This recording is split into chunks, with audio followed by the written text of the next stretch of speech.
I'm hoping this works because I had a different type of computer, so bear with me as I try to get this to work. But as Mayor Lincoln said, my name is Beth Shreven. I'm an employee of the Connersville School District. And several months ago, I had the opportunity to go to Butler, where they are instituting a program called the Reality Tour.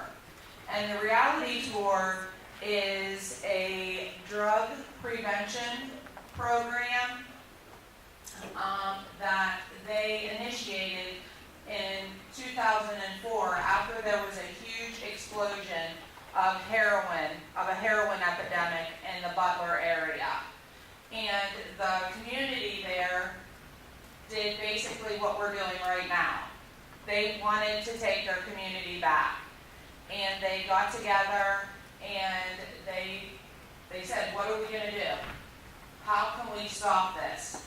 How can we prevent this from happening to the children in our community?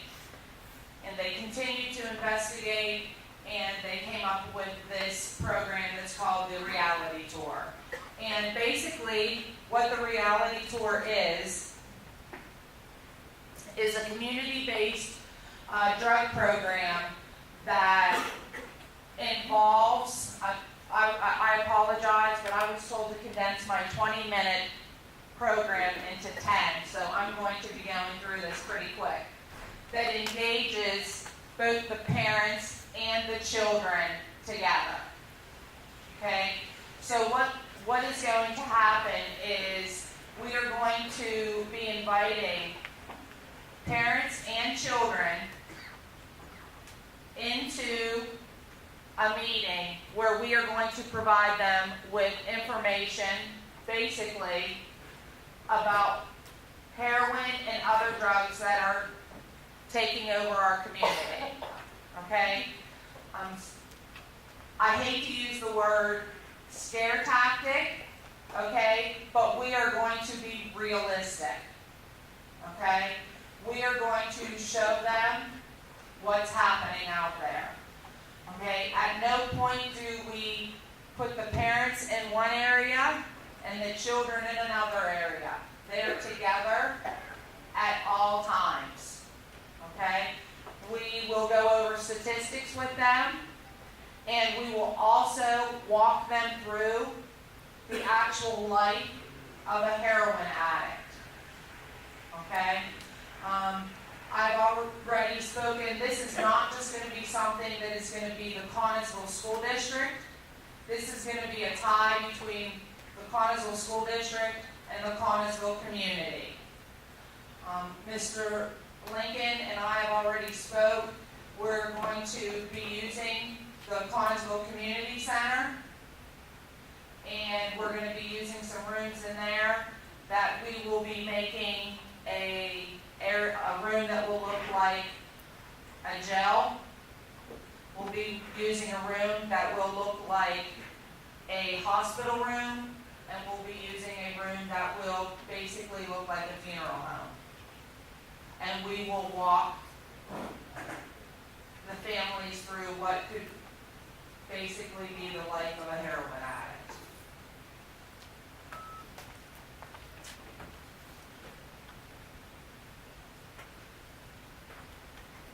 Okay, what am I going on here? Oh, that's why. So what happens is during the reality tour, they will basically bring the families in. They do an overview, an introduction to the families. They go over some statistics with them. And then what they will do is they will have a person that's in the crowd that is basically the heroin user. They have a police officer that comes in and says, is there a young man in here in a gray hoodie? He came in here alone. He just robbed the convenience store down the street. They find the young man in the crowd, they remove him. Everyone's kind of like, what's going on, you know? Is this part of the program? You really don't know. They continue to talk to us. and then they remove everyone from the room and they take you through the steps. They take you into the jail cell where the gentleman or the abuser is going through thoughts in his head. Why are they making such a big deal about this? I only stole a little bit of money. I was just out having a little bit of fun. I wasn't hurting anyone. Unfortunately, he gets out of jail that night. He continues to party, and he ends up in the hospital. But things don't turn out well in the hospital. They have a parent come in, playing the role, and the young man loses his life. I can tell you that there were approximately 50 people there in my group. There was not a dry eye in that group. It looked that real. They then took us into the funeral scene. They did not have the young man laying in a casket, thankfully, but it was set up as a funeral, and they had you walk through the procession like you were going to go up to greet the family, and on the pillow was a mirror, and it said, "Please don't let this be you."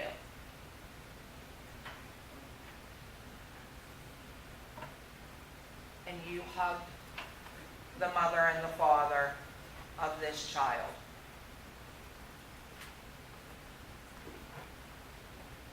We then proceeded to go back to the room, and at that time we went over some alarming statistics.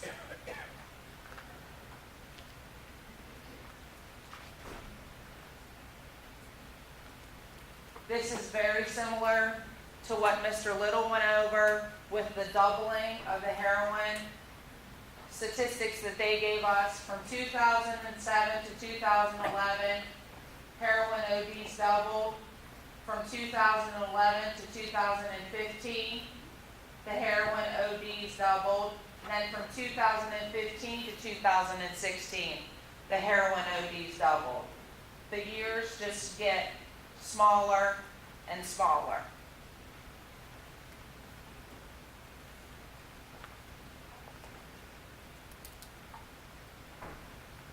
As an educator and as a parent, these statistics are unbelievable.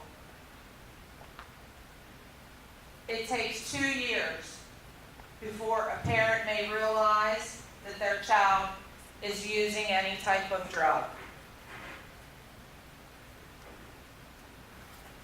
A marker, a magic marker, is the most abused substance in a classroom. 44% of teens in grades 7 through 12 personally know a person who is selling drugs. 20% of 8th graders have already used marijuana. 23% of 9th through 12th graders report that they have smoked pot in the last 20 days. Or, 30 days. 64% of high school seniors feel that smoking pot does no harm to them. Experimenting starts at age 12. 2,500 teens try prescription drugs daily.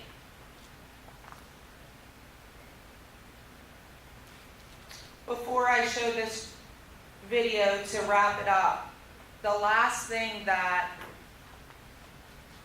they showed or they presented to us were 2 gentlemen or 2 young men from George Jones, which is, I don't want to say a rehabilitation, it is basically a detention center that's in Butler County. and they brought two gentlemen to speak to us. And the one gentleman really stood out to me. He was from San Francisco, California, and he was in 11th grade. And he started abusing drugs when he was in 6th grade. Again,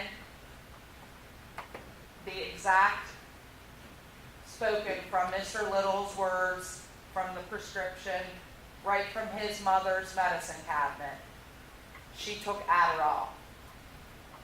And his parents divorced, and he was fighting for attention, and he couldn't get that attention. He started with just doing stupid little things, like not going to bed when he was supposed to, and not cleaning his room, and little things just to be defiant. And that wasn't working, so he kept moving on to bigger and better things. So he went to the prescriptions. He started taking Adderall by mouth, then he started snorting Adderall. Well, then Adderall became immune to him, and it didn't do anything for him anymore.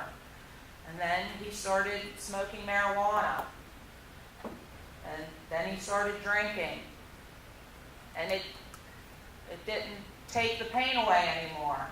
And he said, where I lived, I could walk to any corner and get anything I wanted. And he started with oxycodone, but then it got too expensive when he could get heroin for half the price.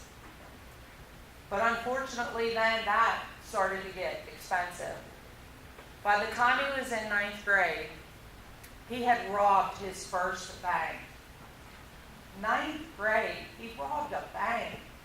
This young man stood in front of me. He could speak 4 languages. You could just, the way he spoke, he was so intelligent. And he wanted so much out of life, so much. And here he was, that demon got a hold of him. And he couldn't get away from it. We have got to come together and do something. We have to. These are our neighbors, and these are our children. They might not physically be our children, but they are our children. We have got to come together. We have got to do something. We plan to implement this in our 6th grade classroom next year, a program, along with actually doing the reality tour monthly. If anyone is interested, please contact the school district in helping. Please contact the school district, and we would love to have your help. Thank you, Mayor Lincoln, for having me here tonight.